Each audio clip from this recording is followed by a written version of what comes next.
Hello my friends, मैं Amit Kumar Amit GS classes के online platform पे आपका स्वागत करता हूं। मेरे दोस्त, आपने पिछला एपिसोड भारत के 28 राज्यों की अवस्थिति के बारे में आपने देखा होगा। आज मैं आपको भारत में वर्तमान केंद्रशासित प्रदेशों की संख्या 8 है, मैं इसकी अवस्थिति आपको दिखाने वाला हूं। आज जो क्वेश्चन का पैटर्न है एग्जाम में काफी काफी बिल्कुल माइन्यूटली पूछ रहा है, तो आपको हर चीजों का क्रिस्टल क्लियर नॉलेज होना चाहिए। आइए मैं केंद्रशासित प्रदेशों की अवस्थिति को उत्तर से देखने का कोशिश करता हूं। सबसे पहले मैं बात करता हूं जम्मू कश्मीर का। जम्मू कश्मीर मेरे दोस्त पहले एक राज्य था, लेकिन जम्मू कश्मीर का जम्मू कश्मीर पुनर्गठन अधिनियम जम्मू कश्मीर पुनर्गठन अधिनियम 2019 के द्वारा इसका विभाजन कर दिया गया और जम्मू कश्मीर और लद्दाख दो केंद्र शासित प्रदेश बने। आइए मैं इसकी अवस्थिति मैप पे देखने का कोशिश करता हूं। ये पूरा जो क्षेत्र है, ये पूरा जो आप देख पा रहे हैं, ये पूरी तरह से जम्मू कश्मीर है। जम्मू कश्मीर। अब क्या किया गया है मेरे दोस्त कि इस हिस्से को काट कर, आप जो ये देख पा रहे होंगे, इस हिस्से को कट करके यहां पे जम्मू कश्मीर, यहां पे जम्मू कश्मीर, यहां पे जम्मू कश्मीर और ये वाले हिस्सा को यहां पे लद्दाख बना दिया गया है।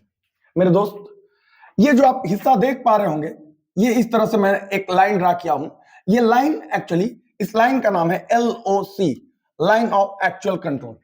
क्योंकि ये इसलिए LOC का, मैं यहां पे LOC का बात इसलिए कर पा रहा हूं क्योंकि यहां पे ये वाला जो क्षेत्र है, ये पाक ऑक्युपाइड का क्षेत्र है, जिसे हम POK कहते हैं। क्या कहते हैं? POK, पाक अधिकृत कश्मीर। बात यह है मेरे दोस्त कि अगर आपके जमीन पर कोई पड़ोसी कब्जा कर ले, तो क्या आप उस जमीन को अपना कहना छोड़ देंगे? ये मेरा पूरी तरह से जम्मू कश्मीर और लद्दाख का क्षेत्र है। मैं इसे कभी भी हरगिज ये नहीं मान सकता कि ये पाकिस्तान का है। ये मेरा बिल्कुल अपना क्षेत्र है। ये आज पाकिस्तान के पास है, लेकिन कल मैं इसे लेकर रहूंगा। तो ये है आपका POK। और POK की अभी राजधानी, आपको पता होगा कि POK की राजधानी अभी मुजफ्फराबाद है। कहां है मेरे दोस्त? मुजफ्फराबाद। मुजफ्फराबाद POK की राजधानी है। तो ये अभी हम बात कर चुके POK का।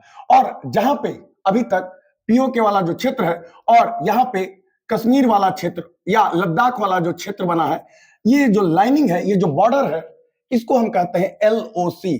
आपने LOC कारगिल नाम की मूवी देखी होगी, तो यही LOC है, line of control. Line of control इस LOC को कहा जाता है और इसका हिंदी होता है नियंत्रक रेखा। क्या होता है फ्रेंड? नियंत्रक रेखा। आइए मैं बात कर रहा हूं यहां पर, ये जो आप लाइनिंग देख पा रहे हैं, ये जो लाइनिंग है, एक्चुअली ये लाइन का नाम है LAC, line of actual control. Line of actual control, वास्तविक नियंत्रक रेखा, लाइन ऑफ एक्चुअल कंट्रोल। और ये जो क्षेत्र आप देख पा रहे हैं, ये क्षेत्र है अक्साई चीन का। यहां पर अभी चाइना का अधिकार है, लेकिन मैं ये भी दावे के साथ कह रहा हूं कि आज न कल यह भी क्षेत्र बिल्कुल भारत के कब्जे में होगा और अपने कब्जे में होगा, क्योंकि मेरा जमीन है, मैं इसे हरगिज नहीं छोड़ सकता। चलिए, अब मैंने ये आपको समझा दिया जम्मू कश्मीर के बारे में और लद्दाख के बारे में। अब ये दो केंद्र शासित प्रदेश बन गए। किससे? जम्मू कश्मीर पुनर्गठन अधिनियम 2019 के द्वारा ये अब दो केंद्र शासित प्रदेश बन गए, जम्मू कश्मीर और लद्दाख। अब मैं थोड़ा सा दक्षिण में आता हूं, तो आप ये देख पा रहे होंगे, ये रेड एरिया से, ये रेड बॉर्डर जो बना हुआ है, ये राज्य के बारे में मैं आपको कल ही बताया हूं कि ये जो राज्य है, ये है पंजाब। कौन सा राज्य है मेरे दोस्त? पंजाब। तो पंजाब के ही भूक्षेत्र में आप देख पा रहे होंगे, पंजाब की ये भूक्षेत्र के अंदर बिल्कुल पंजाब और हरियाणा के बॉर्डर पे एक केंद्र शासित प्रदेश है जिसका नाम चंडीगढ़ है। चंडीगढ़ ऐसा केंद्र शासित प्रदेश है जो दो राज्यों की राजधानी और खुद चंडीगढ़ खुद केंद्र शासित प्रदेश है, तो उसकी भी राजधानी चंडीगढ़, अर्थात चंडीगढ़ दो राज्यों की राजधानी और चंडीगढ़ की राजधानी भी चंडीगढ़। चलिए, मैं चंडीगढ़ की बात कर लिया कि ये कहां पे स्थित है। ये बिल्कुल पंजाब और हरियाणा के बिल्कुल बॉर्डर पे स्थित है। अब मैं बात कर रहा हूं दिल्ली का। आप ये देख पा रहे होंगे कि पंजाब के बगल में यहां पे ये हरियाणा है।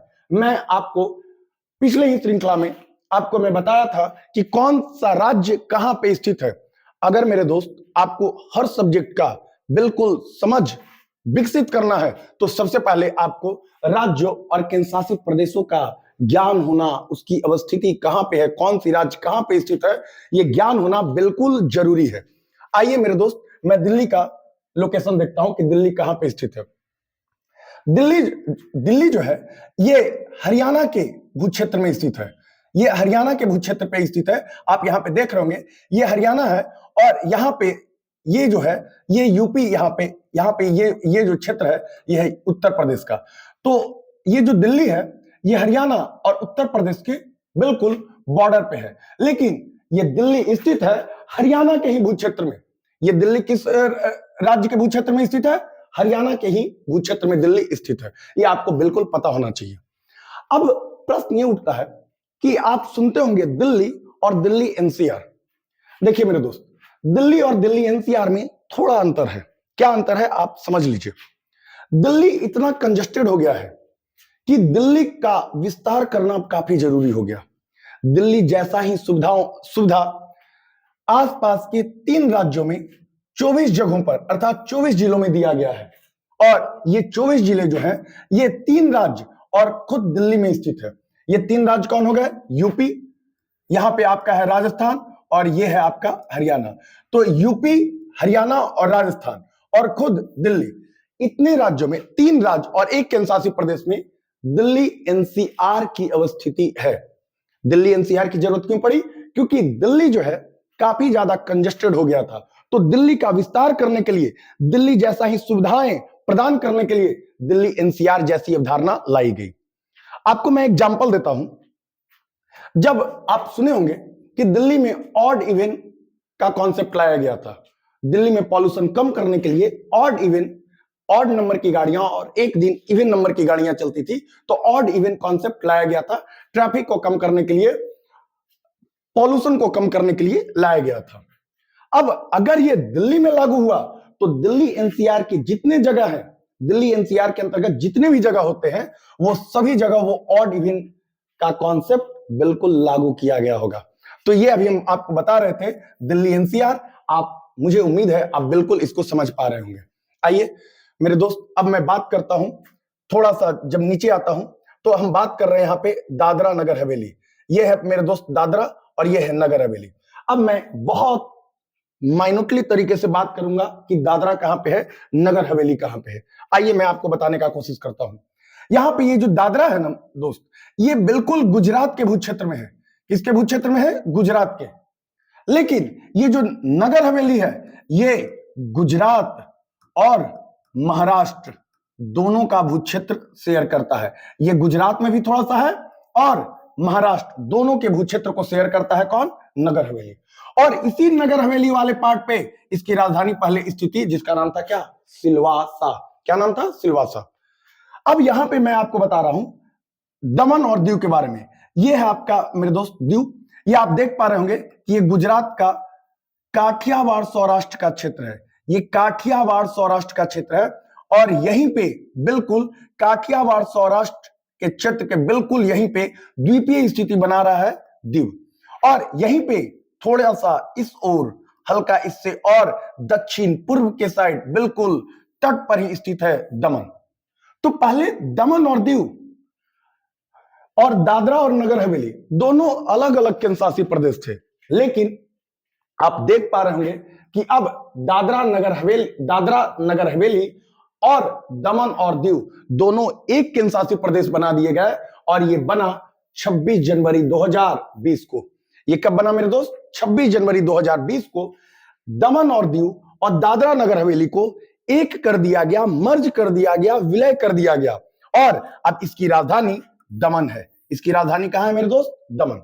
तो ये मैं अभी आपको बता रहा था दमन और दीव और दादरा नगर हवेली की अवस्थिति। अब मेरे दोस्त, अब थोड़ा सा और दक्षिण में जब जाते हैं तो आप यहां पे देख रहे होंगे कि ये अरब सागर है। ये कौन सा सागर है? अरब सागर। और इधर क्या है? बंगाल की खाड़ी। तो इस अरब सागर में एक वलय आकार का एक द्वीप है जिसका नाम है लक्षद्वीप। इसका नाम क्या है मेरे दोस्त? लक्षद्वीप। ये लक्षद्वीप जो है इसका पहले नाम लक्काद्वीप हुआ करता था। इसका पहले नाम क्या हुआ करता था? लक्काद्वीप। लेकिन 1973 से इसका नाम बदल कर हो गया लक्षद्वीप। ये लक्षद्वीप जो है भारत का सबसे छोटा केंद्र शासित प्रदेश कौन है? लक्षद्वीप। ये लक्षद्वीप का जो क्षेत्रफल है ये 32 किलोमीटर स्क्वायर है। कितना है मेरे दोस्त? 32 किलोमीटर इसकी 32 किलोमीटर स्क्वायर इसका क्षेत्रफल है और ये भारत का सबसे छोटा केंद्र शासित प्रदेश है और ये वलय आकार का है। ये वलय आकार का है। ये है आपका लक्षद्वीप और लक्षद्वीप के आसपास अरब सागर का नाम लक्षद्वीप सागर हो जाता है। चलिए, मैं अभी बात कर रहा था लक्षद्वीप के बारे में। अब मैं देखता हूं पुडुचेरी के बारे में। किसके बारे में? पुडुचेरी के बारे में। पुडुचेरी काफी इंटरेस्टिंग है। कैसे इंटरेस्टिंग है ये सुनिएगा। ये एक ऐसा केंद्र शासित प्रदेश है जो कि 3 राज्यों में फैला हुआ है। कितने राज्यों में फैला हुआ है मेरे दोस्त? 3 राज्यों में। और ये 3 राज्यों में फैला हुआ है और 4 जगह। इसके लिए मैं काफी अच्छा आपको कोडिंग लाया हूं। माई पीके, माई